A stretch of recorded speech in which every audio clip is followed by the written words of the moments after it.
Good morning, good afternoon, whatever time of day it is that you are listening, folks. Thank you very, very much for listening. Date today is the 9th of May, year of our Lord 2020-25. Welcome to yet another edition of the Gulping Hour, hosted by Nicholas Hinkle, aka Moto Noah. Got a nice show for you guys today. The Pope, as of this taping, elected today. Whoa, impressed. Saw the live feed, real time, white smoke coming out. Crowd going berserk like the Beatles were playing the Ed Sullivan Show. It was a cool moment. It's not really just a cool moment because, I mean, look, as somebody who is not, I'm not a person of faith, but I don't know, the histrionics of a pope getting elected, it's just fun. And it's fun to participate in something that a lot of people care about, a large percentage of the globe cares about. So, you know, I've been tapped into this. I've been dialed into this. We all saw The Conclave, the movie that came out last year with Ray Fiennes. We all saw it. So there's a little bit extra intrigue this time around. I guess I just wasn't expecting that America was going to be as back as we were. I was not anticipating that this would be the week that the United States of America kind of puts itself back on the map as like yeah, motherfuckers, like we're here. We're literally America. We will invade the papacy if we have to. USA, USA, USA. The Pope. He's from Chicago, kind of. He's from Chicago the same way that a guy from Bloomfield Hills is from Detroit. This new Pope Leo character. From Chicago the same way that a person from Anaheim is from Los Angeles. You know what I mean? Doesn't really seem like he's actually... And this is all based on information I got from one thread in r/Chicago. Is that he's not really a Chicago guy, but like, we might as well be, right? Greater Chicagoland area guy. White Sox fan. Something that a handful of emailers actually were like, we got to get to the bottom of this. Who does he root for? We found out he roots for the Sox. Which is too bad. It's too bad for, well, not just for me as somebody who cares more about the Cubs, but as a you know, somebody who lives in Chicago, care way more about the Cubs than I do about the Sox. I've lived 6 blocks away from Wrigley, and right now I live 6 blocks away from, it's not U.S. Cellular. What is it? It's not Rocket Mortgage Field. What is it? It's like Rocket Field? What is it called? What do they call it now? First, guaranteed rate. I think they call it guaranteed rate. That's what it is now. No longer U.S. Cellular. I live right next door to it, right? The atmosphere, the vibes were more fun around Wrigley, but not so much that it was fun. It's just a very different type of person. And also the shenanigans that happen living by each stadium are very different.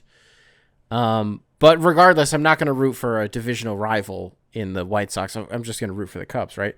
I don't remember why I brought this up. The Pope, he's from Chicago, and that's fun. I mean, again, America, just like it's one thing for him to be from America, but for the fact that he's like an Illinois guy, spent some time in Peru, spent some time in Venezuela, I think it was the other thing. America, we got a Pope. Holy shit, we have a Pope. So all you Catholics out there, I wish I could. I wish I knew what that felt like. One of you guys sent in an email and you were like, dog, he like taught at my church or something? He was a guy at my church? You said he like taught at your little Catholic school? Something like, I could pull up the email. It just came in an hour ago. I could do it right now. The ball's already rolling. I'm not going to do it. One of you like sneaky, who listens to the show, like sneaky knows the Pope? I don't know. Let me pull this up. Let me see if I can get this up really quick. This is from Jackson, okay? One of the dozens of Jacksons that listens to the show. Subject line, the Pope. Jackson, welcome back to the show. Hey, Nick, the newest Pope is a Chicago native just like myself. Is it wrong or weird for being so stoked right now? He was the head of my Catholic sect. Parenthetically, you said the Augustinians. And he taught at my high school back in the day. St. Rhea of Cassica High School. Cassia. Maybe Cassia? I don't know. This may seem weird, but I feel like I'm on a high, like no other. This feels similar to when my Blackhawks won in 2015. Real question, though, is he a Cubs or a Sox fan? We found that out, Jackson. He's a Sox fan. We found out he is a devout White Sox fan. So there's an answer for you. Will the state of Wisconsin be excommunicated? Do the Bears have God on their side? See, you said, will Wisconsin be excommunicated? I said to Maddie, unfortunately, I thought I was the only person who was going to make the Pope joke. I guess that's just the joke that everybody's. I was really sad when I logged on to the internet and saw that everybody was making that joke. Damn it, beat me to it. But I did say in there, similar to you, Jackson. I said, if Pope Leo gets up there and he says "fuck the Packers," how funny would that be? I'm also just excited to have a Pope that speaks English. I don't really care about what his messaging is. Hardly ever. I mean, it's always nice to hear, but it's not really, but it's always in Italian, and I'm like, I don't know. It's weird though. I mean, Italian and Spanish is, if you understand one of the languages, you're gonna have a pretty decent grasp on the other one. They're very similar, and that's not to say like, well, because I understand Spanish, that means I can speak Italian. No, but you can hear it though. You won't be able to speak it because you don't fucking know. It's a completely different language. But if you just listen to it, you can pick up on a lot. Spanish and Italian, which makes sense. Geographically, it makes sense, right? I don't think that's crazy to feel that sense of pride. I mean, we wouldn't know what that feels like. Straight up. Like, nobody in America knows what it feels like who was born here, knows what it feels like to have a pope elected that's not just from their country or from their state, but like from their city, dog. You know what I mean? So... is it comparable to when the Blackhawks won in 2015? I don't know. Is that what it feels like? You're kind of boots on the ground for us on this whole thing, Jackson. It's like, none of us can tell you what it feels like to have a pope elected. You know what I mean? None of us here in America can tell you what that feels like.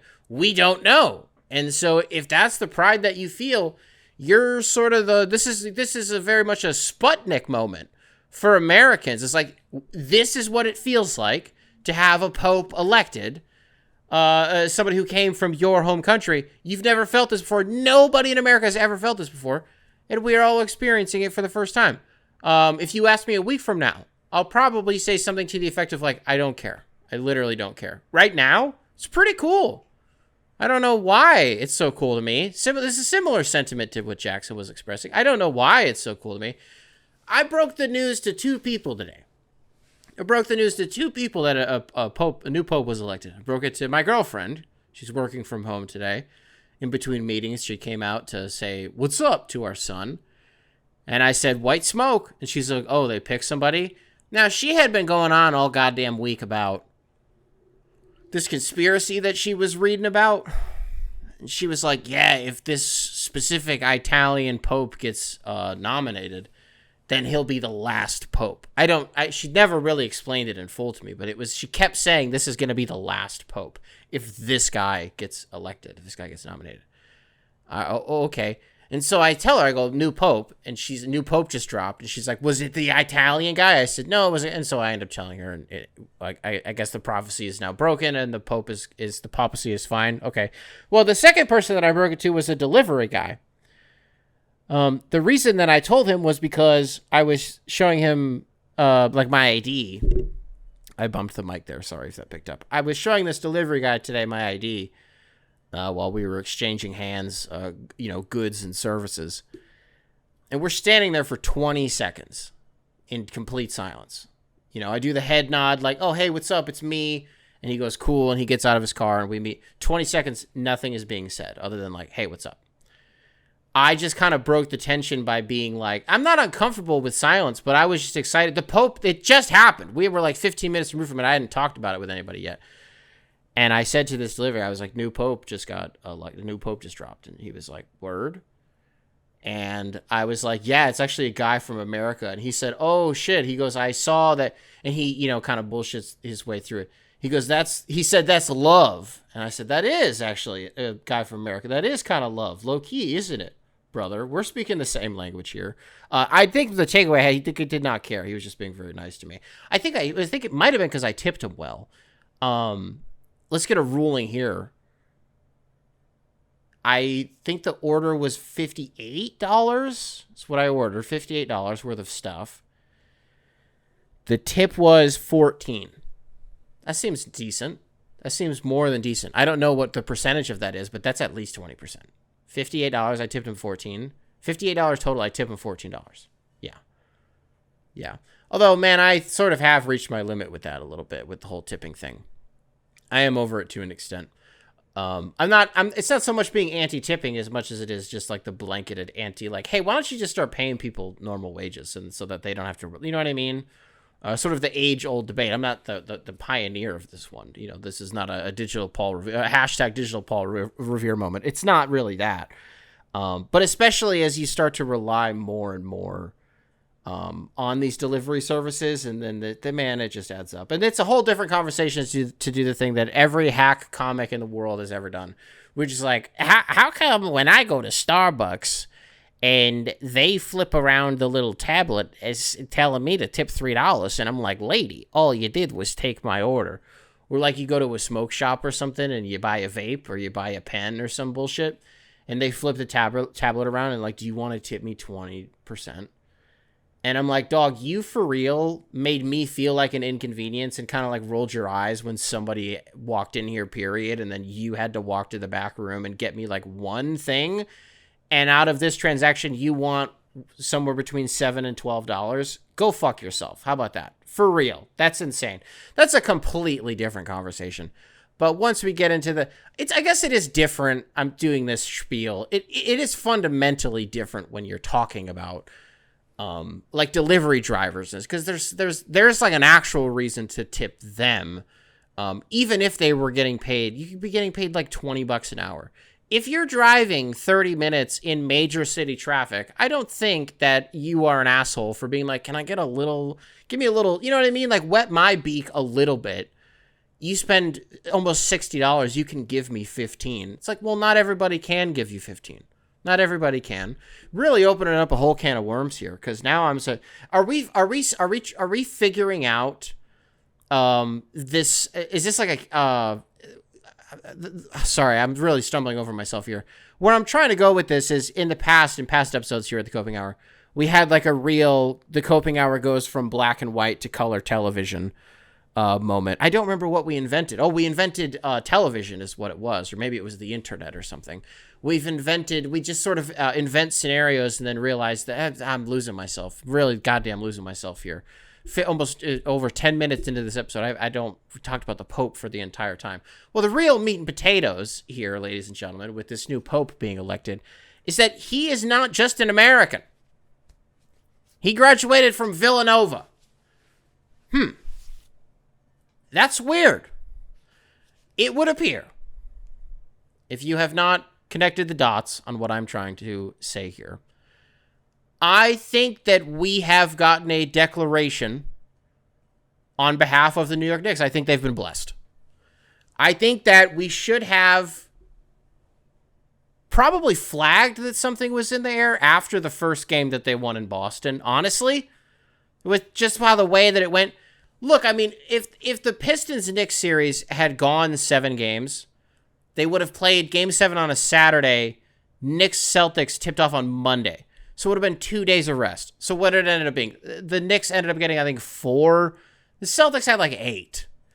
And so it is an interesting conversation of like how you look at that versus like when it comes to rather like, do you want the momentum of that the Knicks have where they've played in like actual games more recently, or are you better off as the Celtics, who played in a super physical series against the Magic? Jaylen Brown spent the entire series being like, these guys are trying to fucking hurt us. Meanwhile, the Knicks were in just as physical of a series, if not more physical. They were both pretty physical. I'm not trying to compare that. They were both very physical series. I don't know what happened throughout that series and at the end of it. The Knicks were like, they fought the fuck out of us and we fought them back, and that was awesome. And that was really cool. I don't know. So where I'm going with that is like, do you factor in, like, do you want more time off in between those physical series? Because I don't know. I don't know. Because the Knicks are up 2-0. What the fuck just happened? It's because the Pope went to Villanova. And we thought that the Nova Knicks, as they were destined to be, with Dante DiVincenzo included, broken up like a month before the season when this Karl Anthony Towns deal is on the table. You didn't really blame the Knicks for it at the time. You certainly don't blame them for it now. As of the taping, they're up 2-0 in the second round of the playoffs, looking like they might moonwalk to the conference finals, if not potentially the Eastern Conference Finals. The NBA Finals.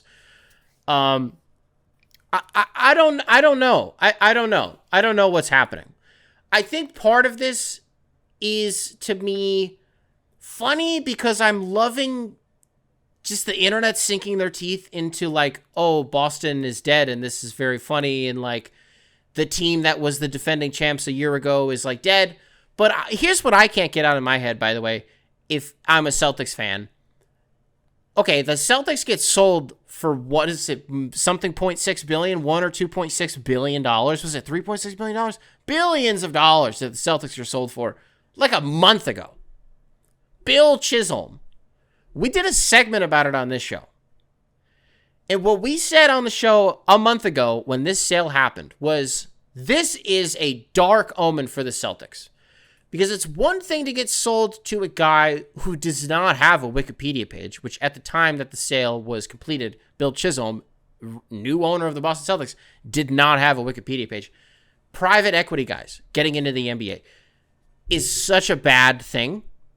And the way that like Mark Cuban 25 years ago became this like prototypical, I don't want to call him Silicon Valley owner, but like this tech owner, this like prototypical owner for the next like 20 years. Like the guys who were like new buyers into the NBA were closer to like a Mark Cuban type character than they were, I don't know, a Dr. Bus or something like that, right? Just arbitrarily like a Dr. Bus.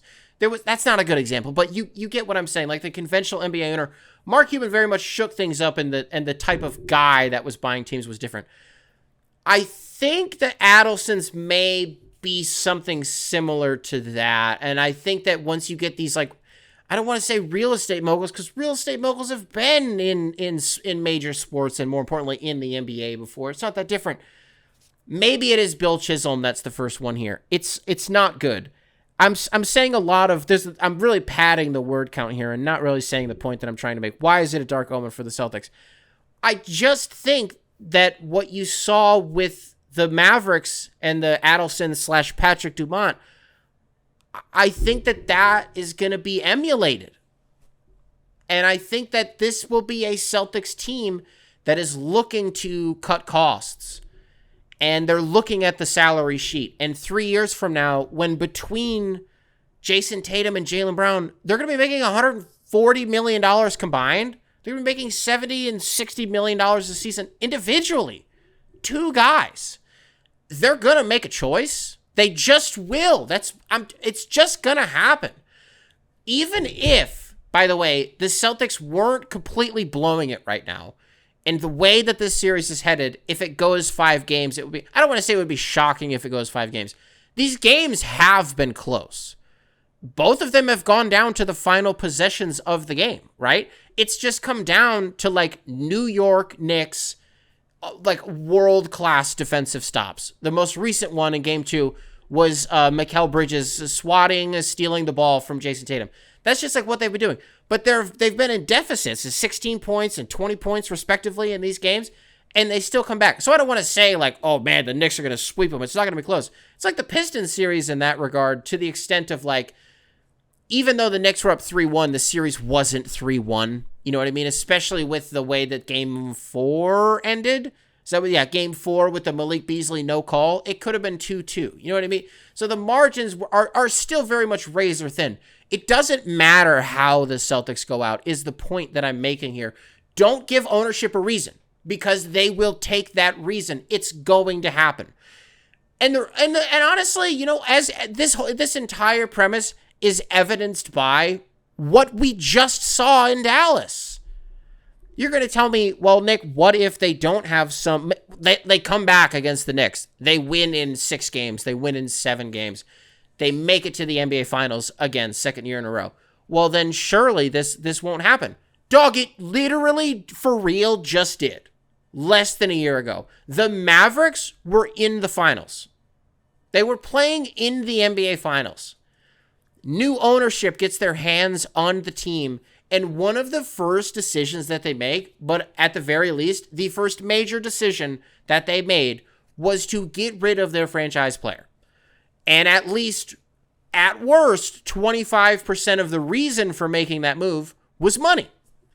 Because they didn't want to sign him to the, who knows what the figure was, $280 million, $350 million, who fucking knows what the number would have been, right?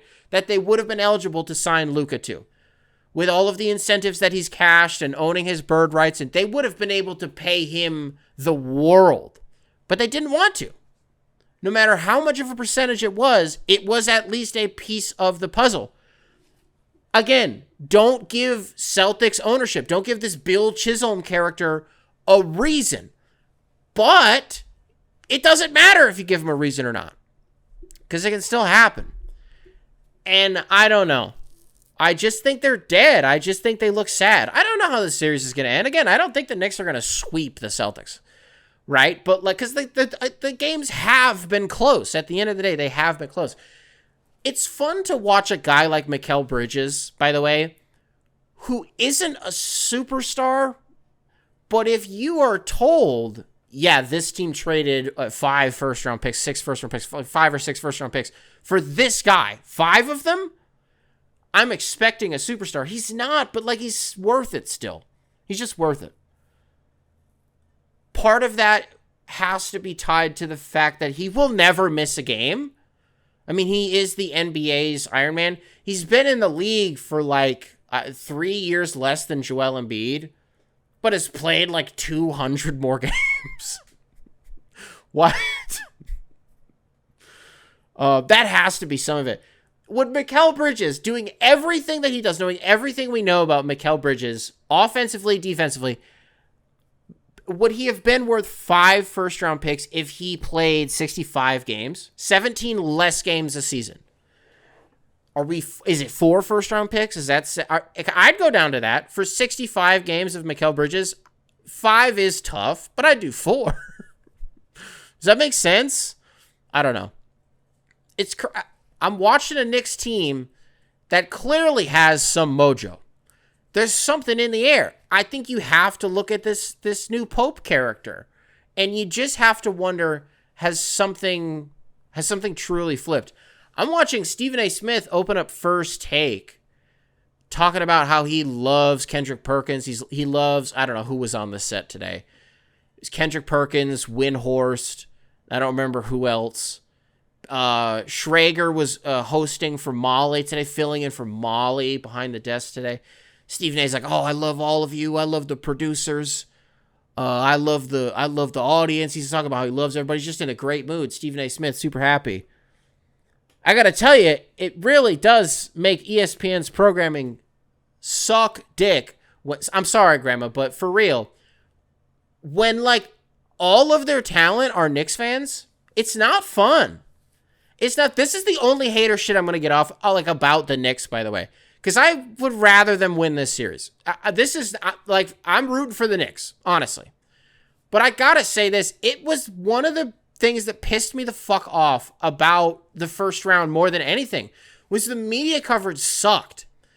Because it was never about what Detroit was doing right. It was about the first game, the Pistons win game 2, and the whole story was that Karl Anthony Towns scored like no points in the second half. And all ESPN wanted to talk about, on like 3 different fucking shows, by the way, was like, Karl Anthony Towns has to do better. Karl Anthony Towns has to do better. Every now and then, somebody would slip in like, oh man, this Cade Cunningham is special. You know, he can really play, and you know, he's really proven himself in this series. But anyways, and that was kind of it. They would like give Cade his flowers for 10 fucking seconds, and it was always about the Knicks. The second time that the Pistons won a game, what was that, game 5? The whole story was about the last 90 seconds of the game when Brunson and Josh Hart were sitting on the sideline. They couldn't check into the game. The Knicks only had 1 timeout left. I think it was Deuce McBride tried to take a foul. They didn't call it. The Pistons were able to milk some clock. I think they got a bucket, and time just kept going off. The Knicks couldn't get their guys into the game. Tibbs didn't want to call timeout. Talking heads kept talking about like they had a foul to give. McBride tried to get the fucking foul, and sure, somebody else could have followed suit. But it was like everybody Josh Hart and Jalen Brunson, for real, were just on the floor for like 3 straight minutes, like 2 minutes prior. The reason that they took so long to check in the first place was because both of them were hurt. And so, like, yes, circumstances just kind of added up. Again, the Knicks only had the 1 timeout. Tibbs didn't want to call it. motherfuckers were stripping that that situation of its context and just making it about anything that wasn't the Pistons. And it pissed me off. It really bothered me. And so now I'm watching the coverage of this second series. It's been, as of this taping, radio silence from Bill fucking Simmons. So I'm jonesing over here. I'm not getting my fix. Like, I need to hear dudes who are like in pain, like real life pain. Like this is a complete, because this is shocking. This is crazy the way that these Knicks have pulled off 2 of these games. But you just turn on ESPN and everybody is just circle jerking the Knicks, and it's not fun. It's not like, I don't know. It's not like I don't want to say I'm not happy for them, because I'm not. They're the Knicks. Like, I'm nobody. You're not supposed to root for the Knicks. You're not supposed to root for the Lakers. Like, that's not how this shit works. You know what I mean?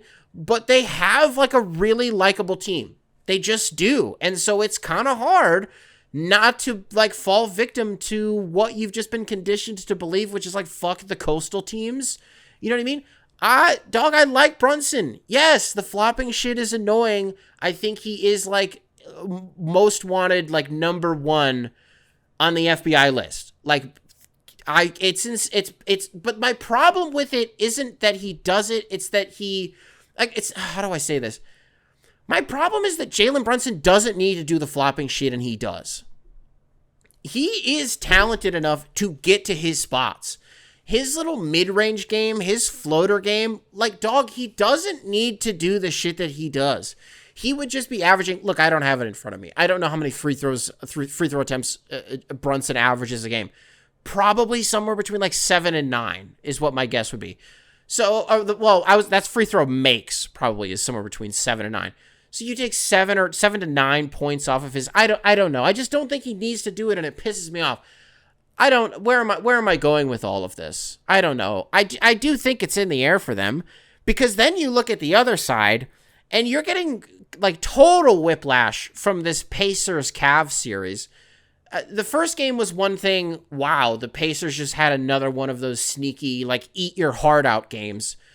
But then the second game, it was like, if I asked you off the top of your head to name 4 Cavs, name 5 guys on the Cavs. Doesn't have to be a starting lineup. Name 5 guys. The first, like, 3 guys that you would have named were not playing in the fucking game. They were hurt. They were not playing. And so immediately, oh my God, is this about to happen? It happened again, dog. The Pacers are up 2-0. We're getting emails, like, left and right about this series. I guess I should do this. This comes into us from Jamal. Jamal actually sent in an email about the Celtics, too. So even though I'm going to pivot here and kind of like halt the momentum I was on to debut a new segment called Jamal is mad. Hashtag Jamal is mad. 2 emails here on the same day. One about the Pacers, one about the Celtics. You know, sometimes you guys send in things that are like, you're just hating for real. Like, you're not saying anything that's real. You're just hating. I never read them on the show. Sometimes I find them funny. But ultimately, I always try not to direct the energy of the show towards something negative like that. But at the same time, I also think that it is important to sometimes just, like, get your shit off. Even if, you know what I mean? Like, you're just mad about something. And maybe sometimes we don't devote enough of our time and energy to harnessing that negative energy. So I wanted to give Jamal the opportunity here. This just isn't nice. I was just about to read this the first time. Read this for the second time. I don't think I could read this first one, Jamal. It's not nice. I'm gonna do it. Subject line: will the Pacers ever play talk about the momentum of the show just coming to a screeching fucking halt, Jamal? Because you sent in an email where you. All right, I'm gonna read this. This is his words. I mean, whatever. Subject line: will the Pacers ever play a healthy team? You said another year that the Pacers are playing a bunch of cripples. Do they have a team of men with crowbars fucking up kneecaps and then erasing their minds, Men in Black style? Do the other teams need the Secret Service keeping them safe? There is some commentary in there about the Pacers going on some sort of like having a decade moment, like maybe a 2-3 year span. This is the second year of them like kind of getting really lucky in the playoffs. For one reason or another, like, okay, how did they get lucky in the first round? I don't know that they got the Bucks matchup, because that kind of went down to the wire. Like the last week of the season, we didn't know if like the order of, we knew that the Knicks were 3, but 4, 5, 6 between Indiana, Milwaukee, and Detroit. That lasted until like the last week of the season. We didn't know. And so, I don't know, I guess they got lucky with that draw, because Detroit would have given them of course, a way better series. They had just as good a chance of winning against Indiana as they did against New York, and they almost did against New York, right? It was not out of the realm of possibility that Detroit won that series. They just didn't. It would have been the same thing against the Pacers. They, again, at least would have put up a better fight than Milwaukee, with all due respect. But that's also part of the luck, is that you got that Milwaukee team like being 3 weeks removed from Damian Lillard having blood clots. And then, yes, he did come back. And then he had probably just the worst. I don't think we've covered it on the show, but you want to talk about just like like, remember when Gordon Hayward snapped his ankle, and then there's the gif of Dwayne Wade with his hand, his head and his hand just like on one knee. I haven't had a reaction like that in a long time. The Damian Lillard Achilles thing. Damn, that sucks. Awful. I don't know off the top of my head, like how old Dame is compared to when KD did it in 2019 against the Raptors. Dame has to be older than KD was. And no matter how old you are, just such a hard injury to come back from. But especially just with it fucking sucks, because I'm worried that he's not going to be remembered the way that he should. And look, he's not Old Yeller. I'm not trying to, kill him, put him in a box and kill him here. But like, we all kind of know what it is. And even if he plays for 3 more years, right? You know what? Maybe the magic isn't gone. Maybe it's not, but it certainly felt like it dissipated in Milwaukee. That's nobody's fault. I just don't think it's anybody's fault. Maybe it is. Ooh, you want me to zag? You want me to say something I don't mean, and I'm just lashing out and I'm misdirecting my anger? I would blame Giannis a little bit. A little fucking bit. Because, okay, Budenholzer gets fired. You want to argue whether or not that was a good idea, or you want to argue the timing of it, like the day that his brother died. He gets let go by the Bucks a year or two after winning them a championship. He had been on some sort of a hot seat for like 2.5 fucking years at that point. So it wasn't shocking, but it sucked a lot. But okay, you made that decision. They asked Giannis, like, who do you want to be the coach? Giannis's word was Adrian Griffin. Am I wrong? Like, that's how I remember that. And I also remember him having a say. So, like, as far as my timeline goes in my head, Bucks fans, go ahead, chime in on this. Who was responsible for the Doc Rivers thing? The way that I remember it was that it was Giannis, at least partially. And so I don't know, Doc Rivers as the coach for Giannis and Dame, and I was going to say Chris, but like, I mean, he was, but I don't know. Who could have done a better job then is the question, right? Nick, if you're going to bring that up, if you're going to use that as like, if you're going to use the easiest punching bag in the NBA, Doc Rivers, as your excuse as to why Dame sucked for 3 years or 2 years, whatever it was, who would have done a better job? I don't know. Terry Stotts? No, because him and Dame, I think, ended up beefing, right? Isn't that what happened with Terry Stotts in Portland? Maybe why their relationship went south. Didn't they start beefing a little bit? I think so. One of you also sent in an email, and you said, why don't I just pull it up? Actually, copinghoursubs@gmail.com, spelled phonetically, email available in the description, wherever it is you listen to this program. Well, I forgot to read Jamal's other email, actually. Sorry, the hashtag Jamal is mad kind of got away from me. The second email that he sent in, this was the one about the Celtics. Subject line, Jayson Tatum, worst superstar in history. You said, I hate Jayson Tatum, all caps. He's ass. He has no aura, and I didn't even mention that he also fucking sucks.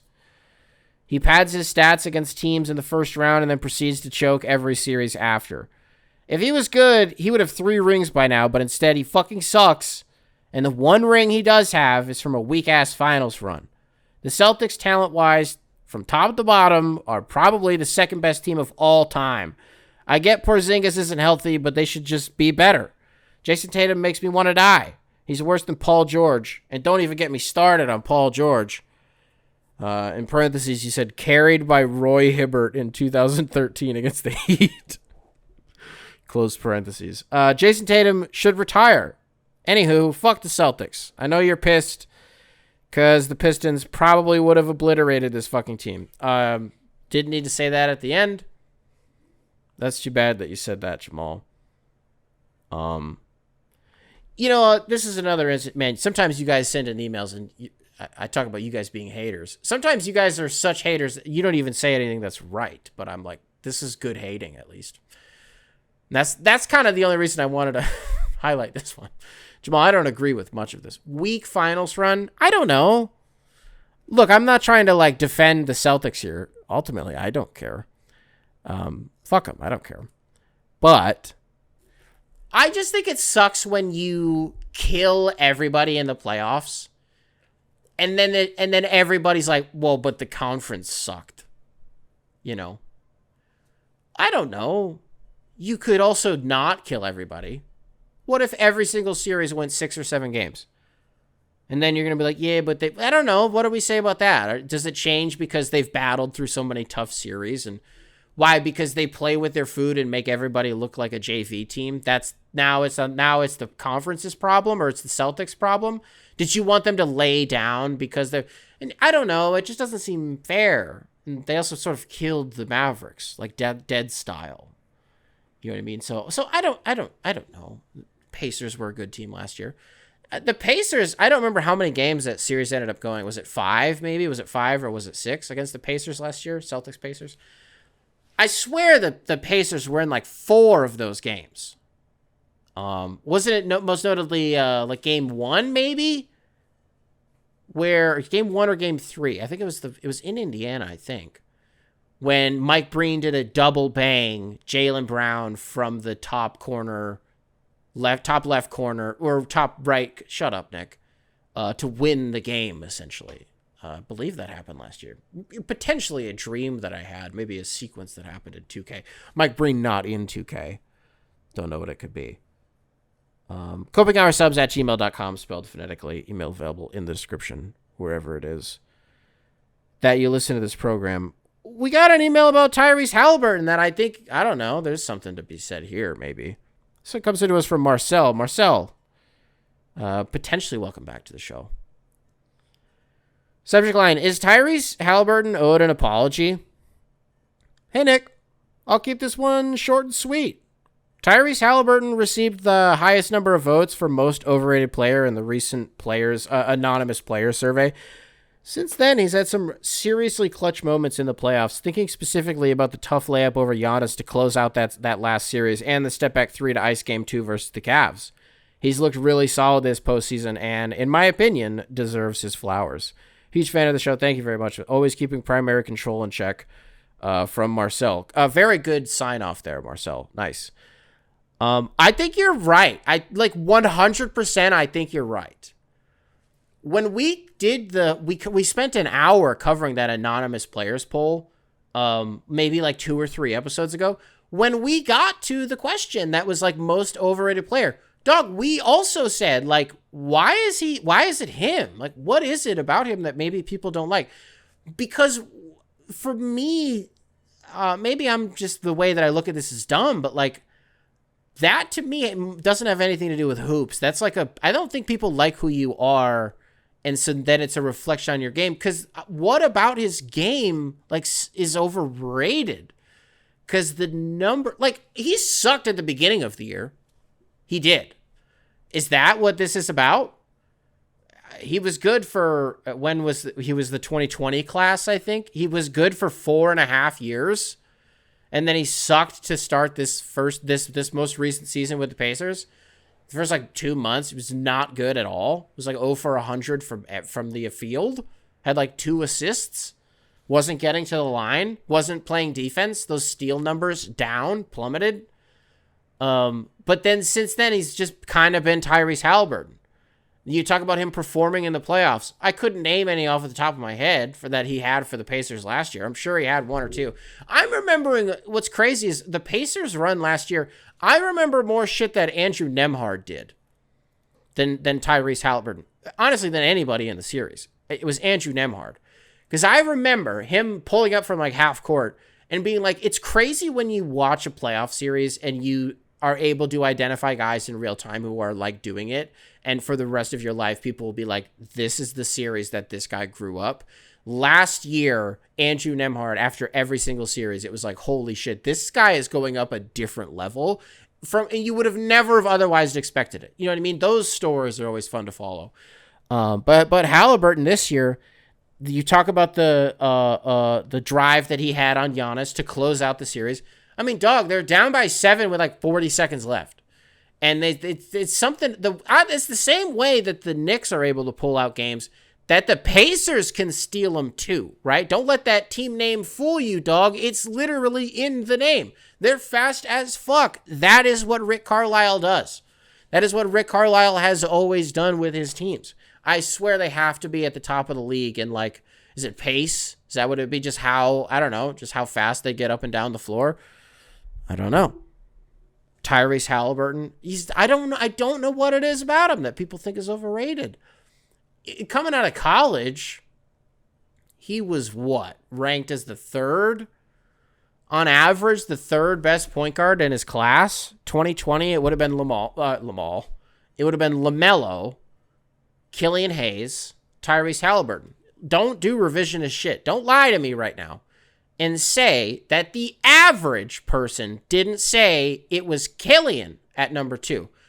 I've always maintained there were absolutely people who were like, hey, I think Tyrese Haliburton is the better one. Those people did exist, but most people, the media machine that was like NBA.com and ESPN and The Ringer specifically would have led you to believe that it was Killian Hayes number 2, if not even maybe number 1 over LaMelo Ball. So, like, okay, Haliburton went maybe, 10th? I don't know where he went to the Kings, but he got drafted by the Kings, was, like, awesome. Like, immediately was awesome. They figure out a little 2-guard lineup with him and De'Aaron Fox, and then, bam. You talk about a holy shit trade. The Haliburton one will get lost in the pages of history. The just, oh my God factor. It wasn't crazy. I didn't think that the Pacers traded Sabonis, but the fact that they were traded for each other, that I was blown away. I think I spent a week just being like, holy shit, this is an awesome trade. These are just 2 really good players getting traded for each other into 2 completely different situations. Because Sabonis goes to Sacramento and you call him, I don't want to call him the featured big. Who would they have had at the time? Maybe Rashawn Holmes or like Alex Len, maybe Dwayne Dedman. I don't know who they would have had at the time. But if you want to call him, he's a 4. I don't know. You want to call him the feature big? Sure, whatever. It's like, well, he wasn't doing that in Indiana because he was playing next to Miles Turner. Pacers fans had spent 2 years being like, these 2 can't play together. This is not going to work. It's not going to happen. Was he even there for 2 years? He was from Oklahoma City and then Indiana. I don't remember how long he was in Indiana. But I remember very vividly Pacers fans being like, we got to break up with one of these guys, being Miles Turner or Domantas Sabonis. And then it ended up being Sabonis. It ended up being him. They get Tyrese Haliburton. It was crazy. I mean, he very much had blossomed into like oh, wait, maybe he was the best guard in the draft all along. There's a fun debate to have. Is it a debate? I don't know. LaMelo Ball versus Tyrese Haliburton. Who ended up being the best point guard from that class? Who did it end up being? Little embrace debate there. Tyrese Haliburton. He's not overrated. I really don't think that he is. Coping Hour subs at gmail.com. Spelled phonetically. Email available in the description wherever it is that you listen to this program. This one's fun. So in the last episode, Bathroom Tom, aka Wizards fan Tom, some of you may know him by his preferred nomenclature, Hot Tom. He sent in an email where he was the TLDR is he sent in an email being like, my girlfriend is French and she's going to go back to France. And I obviously live in America and she wants me. Well, she didn't ask him to do this. He could be a lawyer in France for like a year doing school stuff. And he was like, is this a good idea? Should I go? I'll get to spend time with her and I'll get to go with her to France and we'll get to stay together, right? Because she doesn't want to come back to America. He included things like, she inspired me, his words, she inspired me to quit smoking weed and, helped me do all this stuff. He used very powerful words to describe his emotions for this woman. And I'm saying that because even though I ended up saying on the show that he's literally living in a rom-com and he should obviously do this, and this sounds like an awesome idea. She sounds like a wonderful woman. We did get some pushback. Now, I believe that this email is in jest. It is intended in the tongue-in-cheek style. But I did think it was funny because I did think it unveiled some interesting nuances, perhaps, of the male experience. And we will uncloak those when we're done reading the email. So the subject line here from John is, Save Hot Tom. A constituent weighs in. John, welcome to the show. Good morning, Mr. Town. My name is John. I'm 26. Fan of the show. Thanks for doing it. I was just listening to last week's episode, and I have a take for Bathroom Tom / Hot Tom. He should not go to France. Since Tom is a lawyer, there is a golden opportunity for him. The Latinas in America are in trouble. Donald Trump convinced young men to vote against their best interests, and now he's deporting Latinas. We need Tom to step in and save them from going back home by becoming an immigration lawyer in America. What a chance for Tom to be the knight in shining armor and get himself a Latina who will love him for who he is. Tom, you are not French. You eat French fries. Also, lots of red flags from his girl. She, quote unquote, inspired him to quit weed, quote unquote, helped him go to therapy, and dealt with his rough sides. Sounds like she was complaining about his baller behavior and forcing him to change. French people generally be thinking they're better than Americans. In conclusion, I don't actually hate French people, and if Tom's girl is actually great and supports him, he should 100% go to France. Otherwise, he has to stay. Latinas are in trouble. Plus, there's an American Pope now. Catholic Latinas will be all over him. Thanks. Sorry for the long rambling email. Have a great day. John, you're okay. I wanted to highlight this email because, look, we get... this is a big show. We cover all the biggest stories. We cover them from all angles. We get a lot of emails. Look, all of them are sent by horny people, but very rarely do we have a guy just really wear it on his sleeve in his email and just be really transparent about Tom telling telling a lawyer that he can't leave America because then all of the Latina women will leave the States, and then what else? But then what else is there to live for? Do you question the motivation of that guy? Hypothetically, I don't want to say let's invent a guy because he just emailed into the fucking show. A guy who goes to all of these like anti-deportation protests and whatever the fuck, anti-ICE, defund ICE and whatever the fuck protests. If he's only there, as I'm saying it out loud, that's not a good thing, right? That's not nice. That's that's fetishizing of, that's not cool. That's not chill. Don't go to those protests just because you want to have sex with women. That's not cool. That's fucked up and that's wrong. That is not good behavior, and I do care about that. Don't do it. That would be fucked up, and that would be wrong. Very funny, though, to tell Tom not to do that, just because. Okay, but this is what I was going to say, is maybe there are some layers to that. Even though I do think he was kidding for all of it, and of course Tom should move and leave America, go to France, spend time with his betrothed here. Sounds like a great woman. There is something to be said about a dude just needing some time to just like rock out. You know what I mean? And just like really go for it. Whatever that means for you. What could that mean for me? 15 beers. 15. I don't know if I've ever done that before. 10. I'll say 10. If I'm going for it and I'm like hanging out with a boy or something, 10. I want 10. Yeah.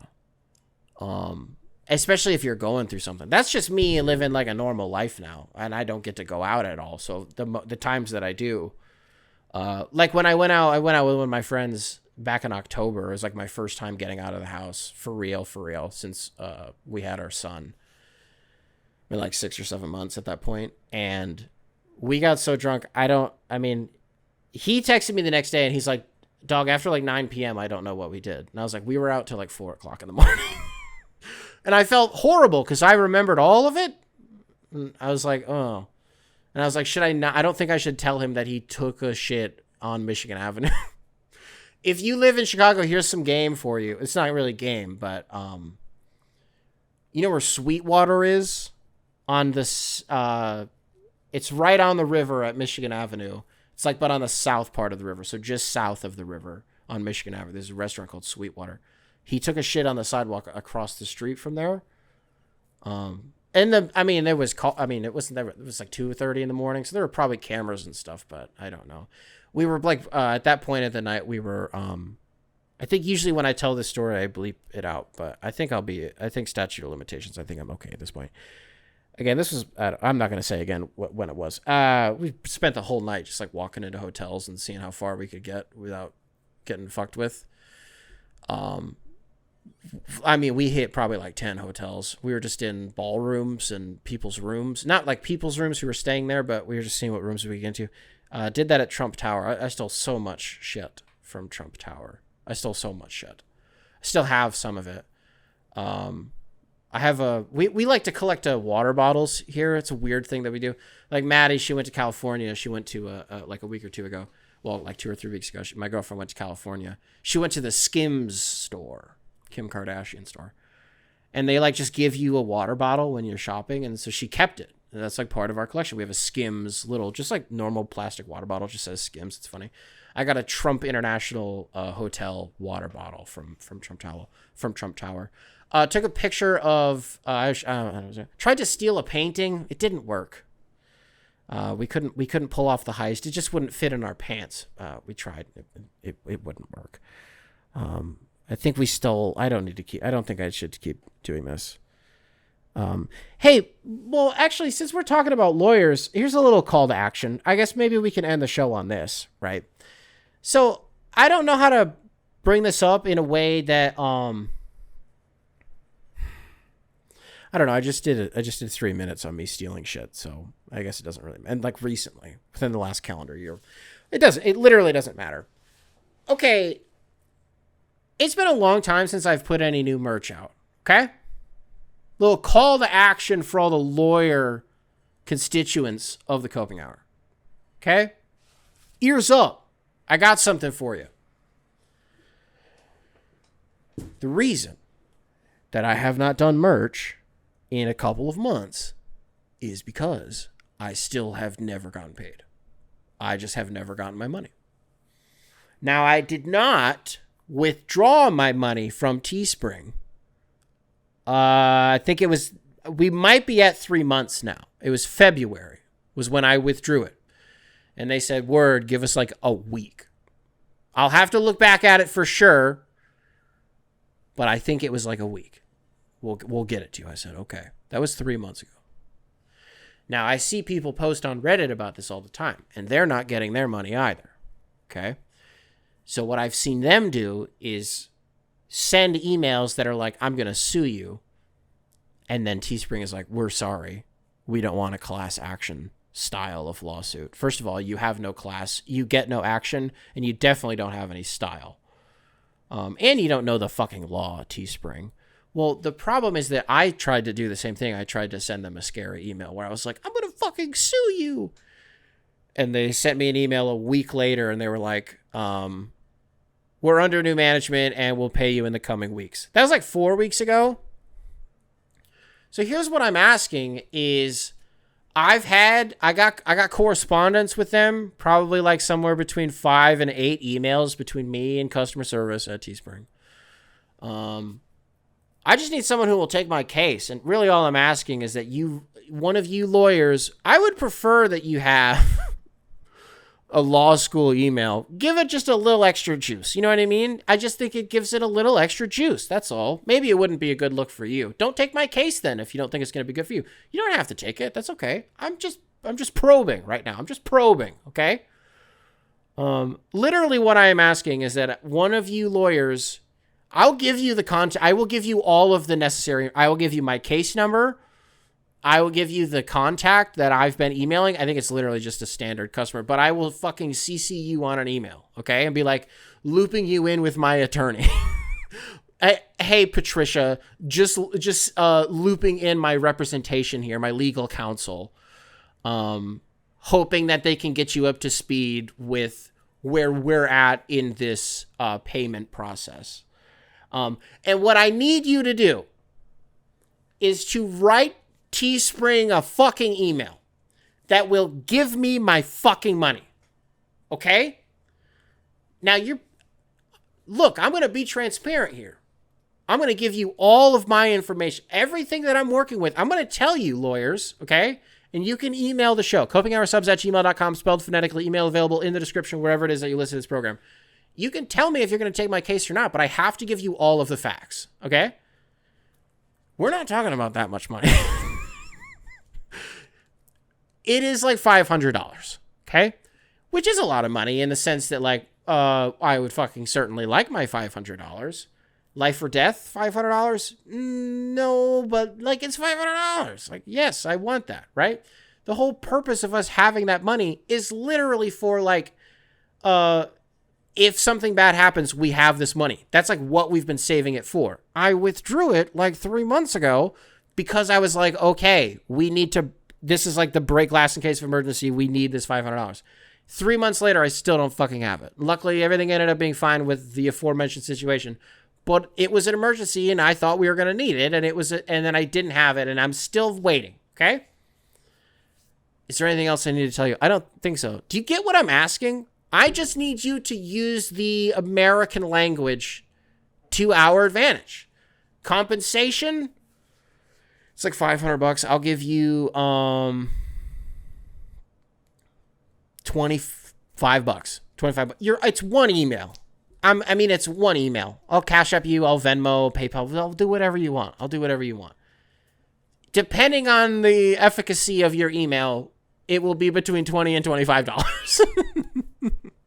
If you send the email and then 10 days later I get paid, that's $20.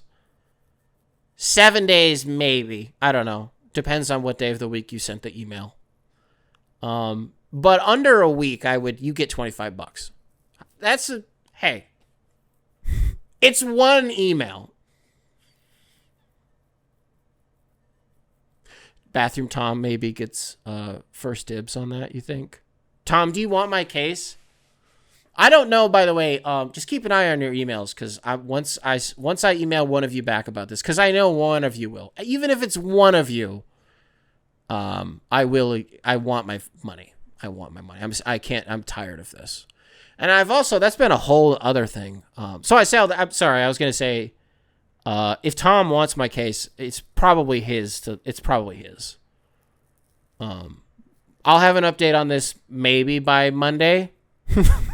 I don't know. I have been thinking about that though. I was like, how do I make money? I was like, I wonder how I do that. The easiest way would be. It's crazy. I don't know. You know how many years it's been since I've worked a job? Like a job? Over 3 years.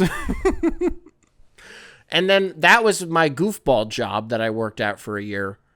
It's been like 4 years. It's been like 4 years since I worked an actual job, which was me working at an interactive like gallery for the television show Friends. I worked at an art exhibit where they like recreated the set of Friends, and it was like a traveling show. It went all around the country. And I worked in the retail space, so we sold all of the Friends merchandise and the board games and the coffee mugs and the tote bags and the, you know, all that stuff. I worked there at the pop-up for about 3 months. That was when that's when I was addicted to gambling. And I just don't think anybody's ever lost money like me.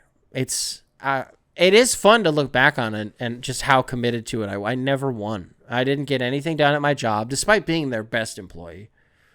Just because I'm a good soldier. But man, I was always cutting corners.